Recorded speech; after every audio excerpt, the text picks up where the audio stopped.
Hey everybody, what's going on? Welcome back. It's Jordan here. Got some exciting news here today. I was featured on my local news station, CTV, at 5 o'clock.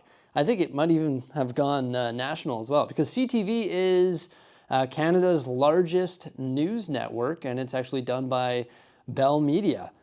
Pretty cool, hey? So they came by the studio. That's Matt Woodman, who's the anchor of the 5 o'clock news here in Edmonton, and also a cameraman, and they filmed a really cool piece on Bricksie, or me, and also the studio. So that was definitely pretty special, and it's actually not the first time that they did this. They actually came to our house in 2021 when we had the basement full of Lego and filmed a piece on us back then as well. Ended up going to other news networks as well. At that time it was CBC, I think, Global as well, and it ended up going nationally, which was pretty neat. And CTV actually shared this little bit on YouTube. So what I'm going to do is show that in the video today and discuss it a little bit and how that all went down, and just, yeah, talk about it a little bit as well. And the interesting thing about Matt Woodman, once again, the anchor of the 5 o'clock news, is he's a huge Lego fan himself. And I actually ran into him at the Lego store in 2024. I was packing cups, and I think he was packing cups as well, from what I remember. And he's like, hey, my name is Matt Woodman from CTV News. I'm a huge Lego fan, and I see you got a studio, and you're doing pretty good there. And I was wondering if I could come on by and film a piece on you and the studio. And that was back in August of 2024. And I was like, you know, maybe, I don't know. I don't really feel confident with how the city is looking right now. So I was like, give me a year, because at the time, this city was not looking good. I mean, the city that we currently have, the layout is huge, especially when you compare it to the layout that we had in the basement. And of course, it requires a lot of Lego to fill those tables. So in August of 2024, the city was virtually like empty. And I was like, I don't think it's really presentable for the news. So they contacted me in October of 2025, just last month. They're like, hey, how about now? Can we come on by and do a piece? And I was like, I still don't think that the city is worthy to be on the news, but sure, why not? So we scheduled it for this month here in November of 2025, and they came on by. Let's check out the piece. We leave you tonight with a look at a miniature city within the city that appears to be growing just as rapidly as Edmonton. We visit Brickmonton, a city built entirely out of Lego.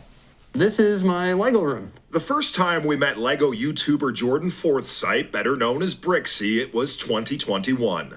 Since then, his Lego city and collection have outgrown his basement. This is like, man, what are we going to do? We can't continue growing at this pace. We need to either get a bigger space or downsize our collection. And we decided to get a bigger space.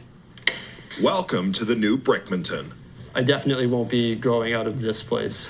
Brickmonton spans 75 square meters, includes millions of pieces and countless minifigs. I don't know what the population is. Lost count a long time ago.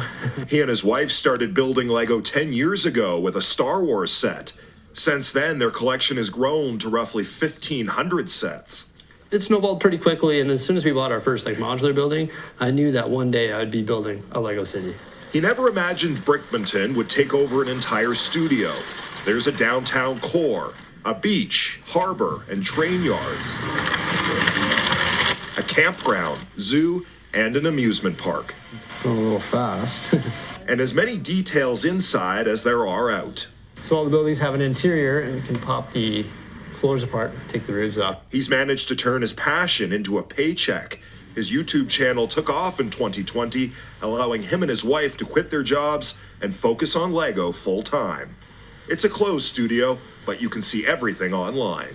I'm currently working on some massive mountains which will go in the center of the city.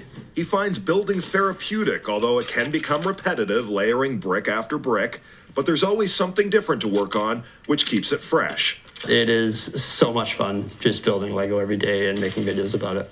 Like much of the world, even Brickmonton isn't immune to American tariffs. Lego, a Danish company, is no longer shipping certain pieces to North America. Bricksie says for the most part, the pieces he needs are still available.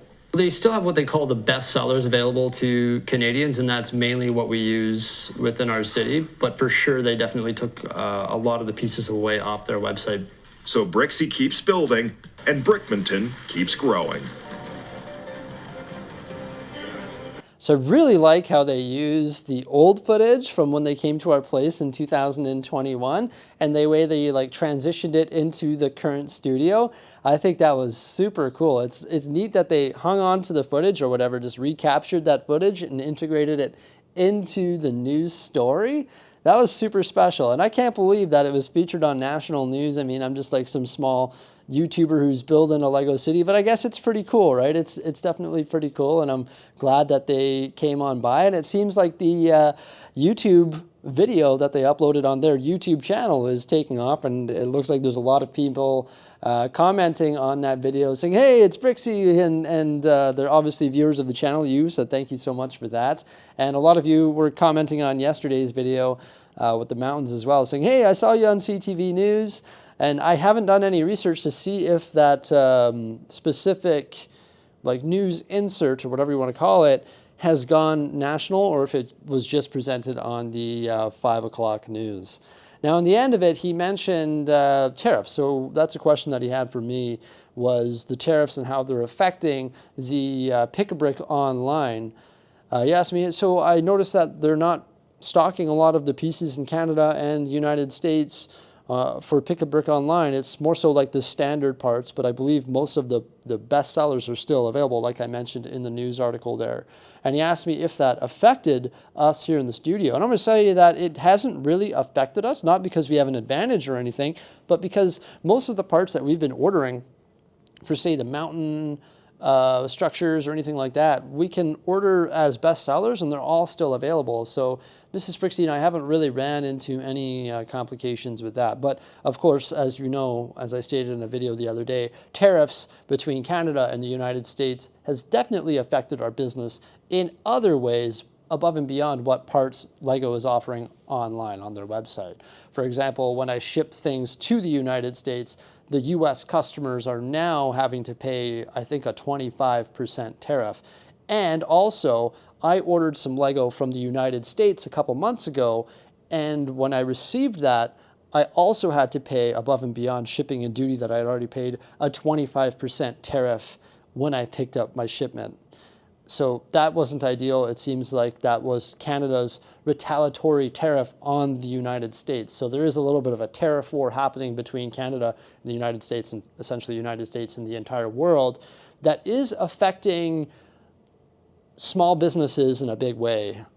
I, of course, can sell to only Canadians, and I can, of course, can advertise the fact that there will be a U.S. tariff when you are a U.S. customer buying from me, that you will have to pay. The customer pays, not me.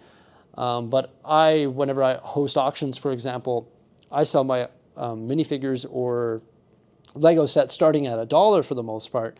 And I'm concerned that if I start my minifigures at $1 or my sets at $1, the people bidding on them from the United States are going to factor in that they have to pay a 25 or 30% tariff on top of the price that they're bidding at. So therefore, that item won't go for its true value, and I'll end up losing money on the transaction. So sort of spin my wheels, and it won't really be worth selling on Whatnot. So that's why I haven't been doing my Whatnot auction starting at $1 because of the tariffs. I didn't want to talk about tariffs, but that's what it is. It's the reality for a lot of Canadian businesses sending things to the United States, and anyone outside of the United States, any country as well. It's affecting a lot of small businesses because for the most part they can no longer sell to people living in the United States just because it's a big tariff. And if the customer is unaware of that, then they might refuse their shipments and send it back or whatever it may be. So it is definitely affecting small businesses and big businesses in a large way,